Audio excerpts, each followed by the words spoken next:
Welcome to Pindar Poetry. We hope you learned something new. You start with the essentials: a Wi-Fi capable Arduino like ESP32 or ESP8266, and an active Firebase real-time database.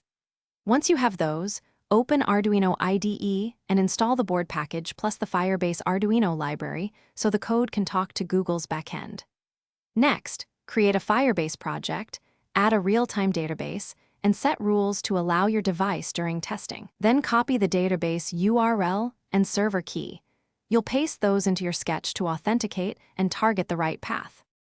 Now you configure the sketch. Enter SSID, password, Firebase host URL, and the database secret or token. Upload code that calls Wi-Fi. Begin and then Firebase. Begin, host auth, make sure to wait until the Wi-Fi status is WL connected before any Firebase calls. Use Firebase. Set float/set/int/set string for direct writes or Firebase.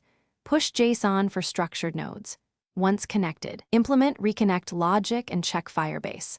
Last error, after operations, so you can detect and handle failures immediately. To finish, ensure your sketch includes robust reconnect and exponential backoff for Wi-Fi and Firebase failures. This prevents rapid retry storms. Make sure to switch from database secrets to Firebase authentication tokens for production, and tighten database rules so only authorized devices can read or write. Once done, test reads with Firebase. Get and validate data paths in the console.